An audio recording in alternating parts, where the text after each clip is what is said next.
Bocornya email Madam Secretary Hillary tepat 1 malam sebelum Pilpres Raya membuat hancur reputasi Hillary dalam semalam dan Trump menang. Siapa yang tidak ingin Hillary berkuasa? Itulah pemainnya. Siapa mereka? Yaitu bagian dari Mariskova 2.0. Serangan dukungan Brexit keluarnya Inggris dari Uni Eropa tepat 2 hari sebelum referendum membuat suara mayoritas rakyat Inggris setuju Inggris keluar dari Uni Eropa. Mengagetkan banyak pengamat kebijakan luar negeri, termasuk pejabat negara Inggris kala itu. Pengaruh Brexit adalah Uni Eropa jadi lemah. Siapa ingin Eropa lemah? Itulah yang bermain di Brexit.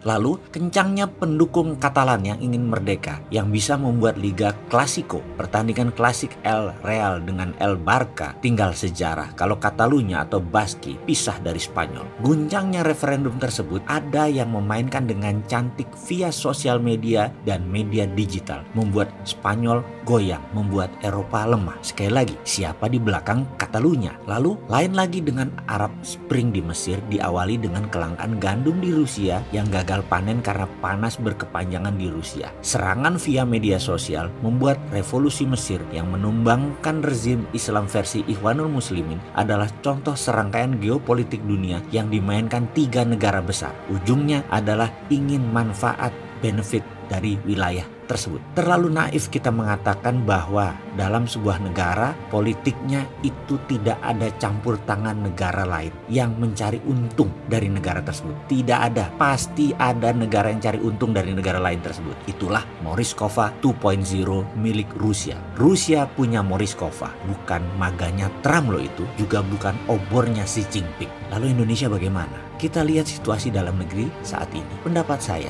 negara yang diuntungkan selama ini nantinya pasti akan memberi dukungan mati-matian demi kelancaran masa depan mereka di Indonesia. Skenario ini adalah bagian dari state sponsor mereka agar selalu tetap untung. Saat ini kita sudah tahu negara seberang mana yang diuntungkan itu oleh Indonesia dalam beberapa tahun ini. Lihat saja neraca dagangnya. Itu adalah cara gampang untuk melihat negara mana yang diuntungkan selama beberapa tahun ini. Kedepan mereka ingin untung terus. Kedepan mereka ingin mencengkram lebih pasti lagi. Lah kok untung dilepas? Ya nggak mungkin kan? Pastinya negara tersebut ingin lebih untung selamanya kalau perlu. Kalau sisi lawan siapa? Sisi yang dirugikan siapa sih sebenarnya selama beberapa tahun ini dengan Indonesia? Gampang bacanya. Jadi mereka yang rugi ini pasti tidak ingin rugi terus. Dia karena selama ini untung lalu dirugikan, pasti cari cara untuk untung kembali. Mereka yang kurang diuntungkan ini pasti mempunyai strategi jangka pendek atau jangka panjang untuk mengambil Indonesia. Ada yang mereka lakukan,